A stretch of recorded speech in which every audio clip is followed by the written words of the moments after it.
Hello and welcome everyone to another Sidemenreact video. This one is the biggest things ever stolen. Now by the thumbnail it looks like a part of a mountain was stolen, which could be clickbait, probably clickbait, but there are some crazy things that have been stolen and you're like, how? How in the Sam hell did somebody steal that? Like you're like, what? That makes no sense. But I'm just here to observe and figure out what this is. So with that being said, we're gonna get into it right now. Welcome back to Yes. Sidemenreact. I'm here Hello. with JJ and Toby. JJ, And today Toby, we're gonna find out and what me, are the hi. biggest things that have ever been stolen. Yeah, I don't really know. I knew it was my coming! God. I knew it! I knew it! JJ. You know what? That was better than. It was good though, it was good. It was. Well done. Wait, stolen? Oh, that's a bit mad. Actually, shit. Would that mean? Wait, yeah, wait. JJ. I didn't think this through.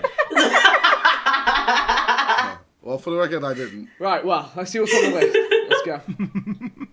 Shoplifting, carjacking, bank robbery. Yeah. These are all the small-minded matters of casual thieves with no imagination. Yo, this guy got a voice for it. He Grab does. your loot bag and put on a balaclava as I explore That was some not a of the balaclava, biggest but all things right. ever stolen. Wait. Okay, I'm ready. Let's fucking go! Number 10. Here we Easy Air Miles. Wait, May what? 25th, 2003. Wait, The entire what? Boeing 727 was stolen right off the runway of Quatro de Fevereiro Airport in Luanda, Angola. It did not have clearance to fly, it did not communicate with air traffic control, and it has never been seen again. Wait, what do you mean I've never been seen Closely onto again? the runway and took off without any lights on. The FBI and the CIA searched the globe for years and couldn't find so much as an in-flight peanut. Two men were seen boarding the plane before it took off. American pilot and flight engineer Ben C. Padilla and a mechanic from the Congo named John M. Matantu. Neither of the men were ever certified to fly a 727. But both had been helping to carry out renovations on the plane in the months prior. Padilla's sister has stated that she believes he was somehow coerced into stealing the plane and is now held against his will somewhere. Others have speculated, based on the fact that Padilla was previously found guilty of fraud, that the theft was a money-making scheme. The mystery Good to of ya. this day remains unsolved. Mad. They stole.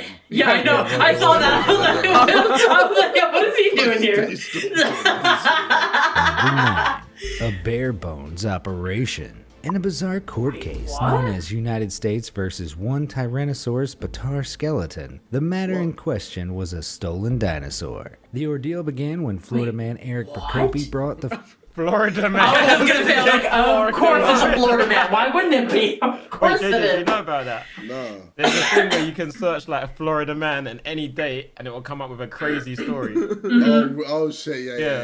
Yep. Literally, I search Florida man and I see all sorts of madness. Florida man tried robbing Waffle House with finger guns. I'll see you, Sharon editors. says. Florida man pleads guilty to rolling 4 billion OneCoin fraud. Oh my Word. god. God. Shout out to Florida man.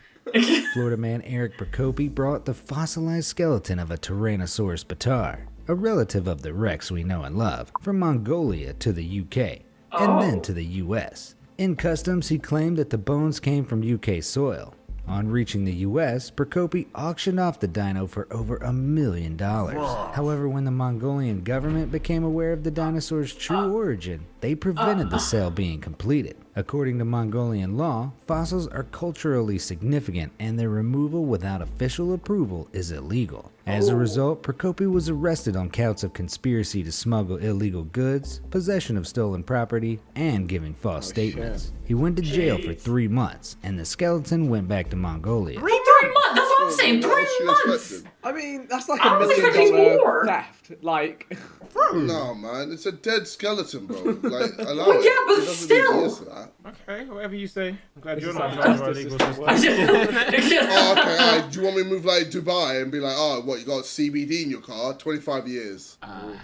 Look. Current affairs, that's you. Okay, Yeah, let's exactly. keep it moving. Let's keep it moving. Number 8. Crime of the century. Hey. No, Stealing my a God. tree is never an easy task.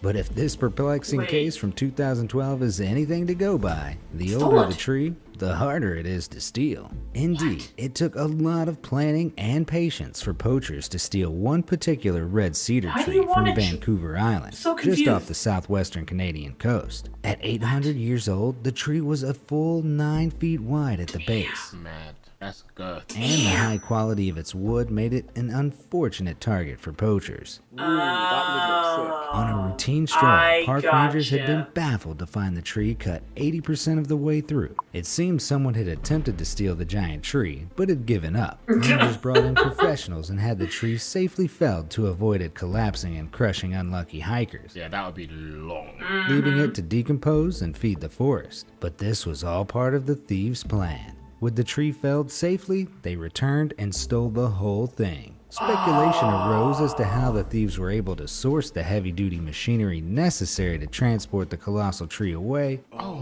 man. Wow. but however they did, it was never seen again. Mad. That's crazy. Number 7. Enlightened by Thieves. For Buddhists at a temple in Tacoma, Washington in 2015, enlightenment came, as usual, by letting go of material objects. Only this particular type of enlightenment was much more literal than usual, as it involved the loss of a 3,000-pound, 12-foot tall copper monastery bell. That's 2 KSIs. Wait, you say that's... Oh, the height. Oh, height. Oh, I was gonna say... I was like, fuck, I ain't weigh Who's that your real friend, JJ? you know what I thought he said? That's 2 asides. I was like, what? But he said that's 2 KSIs. Oh my god, I feel so dumb. I was like, what does this have to do with football? And then when JJ when they show, I was like, oh, that's 2 KSIs. I get it. God.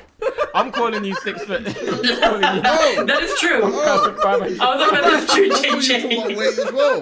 No. I was like, fucking hell, bro. I wouldn't even move that. The thieves likely melted the bell down to sell the copper, or may have turned to the black market for a buyer. I doubt a pawn shop would accept a suspicious Yeah. 3,000-pound religious bell. It's kind of smart with the bell and the wood. Like, you take it, you cut it down, and you can just sell it, like, without anyone suspecting anything. 'cause it's Anything, stuff yeah, people want. Number 6. Brick by brick blasphemy. Christianity also experienced pious plundering in 2008. Oh, they stole a church. I guess. Thieves made off with an entire church. What? How do you... The holy building had stood in the village of Komarova since 1809 and was hauled off brick by brick. Initially, the theft went unnoticed, as the church wasn't being used at the time and was located in a remote area of the town. Church officials had been considering resuming use of the Oh building. no. They're like, hey, yo. Fucking hell, bro. You ready to learn about Jesus? They just I posted said, that, bro. are you ready to learn about Jesus? When you get to the church and there's some bad guys there. Yeah. Fucking hell. Considering resuming use of the building, but that plan was dismantled before their very eyes. Of course, they could still gather in the open-air foundations of the building every Sunday morning. In rural Russia, churches are targeted more often than you'd think, Really? as religious icons and building materials can be sold off for a profit. I like to think it all comes down to foul play between rival churches. They're on their gang shit. Number 5. A history of crime. In the 1980s, somewhere in Tel Aviv, Israel, Major Ari Yitzhaki was restoring a World War II Mustang fighter plane for the Israeli Air Force. The plane was parked up at a reserve airfield, waiting for transport to Israel's Air Force Museum. After fixing it up, Yitzhaki developed plans of his own for the vehicle. On an otherwise normal day, he flew the antique all the way to Sweden and sold it illegally for $331,000. 6 years later, the Israeli government finally tracked it down and retrieved it. So at least this plane story has an uplifting ending. But Yeah. he still got to keep the money. High flyer Yeah, he did. Yitzhaki, on the other hand, had a much more grounded fate. The terrestrial confines of a jail cell. Oh, never mind. Number 4. A bridge too far. Some people Wait. build bridges, others burn them. In rare cases, some steal them. How do you steal? Yeah. Why? This I was the don't case know. in 2012 when two men with little respect for history were arrested for stealing a 100-year-old bridge in China. The bridge was an easy target, as far as That's stealing an massive. entire bridge I was like, goes, what do you because mean it that was was an surrounded easy by target? construction sites and received very little foot traffic. Eventually, one of the bridge's few regulars attempted to stroll over the bridge and found that it no longer existed. A police investigation ensued, and after an eyewitness described seeing the culprits lingering near the bridge with a truck one night, the police were able to track them down. The thieves confessed that they'd used 2 cranes and 2 trucks to pick up and move the 16 huge stone pieces that made up the bridge. What's the point, though? Yeah, I If don't. you're gonna go through that effort, you might as well get a job. Imagine you woke up he's in not prison, wrong. They're like, yo, what did you do? I stole a bridge. I stole a bridge. Number 3. You wouldn't steal a ship. Oh my god. Yeah, you Some would. people just have a taste for the biggest loot. And I don't just But mean I mean, a kids ship stealing being their stolen, parents' credit that's cards to like pay for pirate upgrades stuff, on so that's not Fortnite. that different. Or side It's just plazas. modern. Oh my god. That would be a good idea, but Hey, I see you, Vic. I see you. In Let's 2017, go. Somali pirates with tastes on the large side managed to hijack a fully loaded oil tanker. The ship, called the Aris 13, had decided to take a time and fuel-saving shortcut through what's known as the Socotra Gap. They soon regretted the shortcut after their ship got hijacked by local pirates. In a scenario reminiscent of a certain Tom Hanks film, Very clip. ransom discussions soon began regarding both the crew and the ship's contents. Once the pirates realized the tanker was under the employ of prominent Somalian businessmen, who Somali pirates tend to avoid tussling with, they released the crew and later the ship without ransom. Despite being one of the biggest thefts of all time, They look like the guys in front of the truck. They do. the payout was nothing but deep water for the pirates.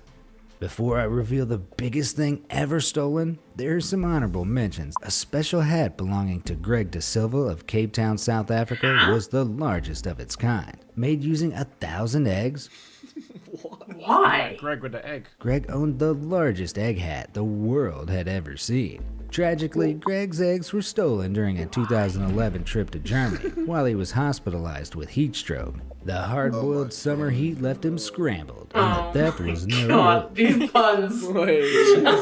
Number 1. A mountain of crime. How? mountain. Steal a mountain, bro. That's what As I'm far as saying. earthly objects go, things don't get much bigger than mountains. So for thieves who take the phrase go big or go home a little too seriously, What do you stealing mean, a how? mountain is the logical conclusion. How? Locals from the Humta village in eastern India are slowly but surely bringing the aforementioned phrase to life by stealing the peak of the nearby mountain Hump Pahad. Locals chip away the rock to sell to property developers and use the earnings to feed their families. The village doesn't have much else in terms of industry, so people Okay. work 11 hours a day hewing the peak from a Jeez. point into more of a stub. While this is in fact illegal, local authorities tend to turn a blind eye, as the mountain is one of the few sources of work in the area. Were you shocked by any of these sizable crimes? I'd say The all of mountain? them. They're all pretty mad. It freaked me out that I looked over and JJ was just standing still like Hey. and I just realized that his camera had probably turned off. But it freaked me out, okay? Because seriously, could you imagine that JJ like just right behind you? It'd be terrifying, okay? I would hate it to be like, JJ, don't do that. You're freaking me out, bro. Stop it. Go away.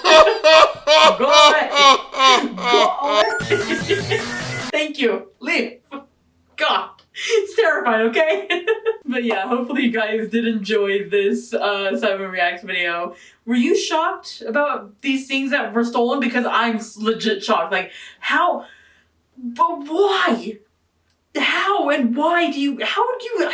The planes and boats make sense, but the mountain makes absolutely no sense. The bridge doesn't either. The bell kind of does because they melted it down. Understandable. But, like, the bridge and the mountain makes no sense to me. I'm like, why? But why? I just don't get it. So other than that, thank you guys so much for watching. Hopefully you enjoyed it. Links down in the description as always to check out the boys. And I'll see you guys in the next video, alright? Bye.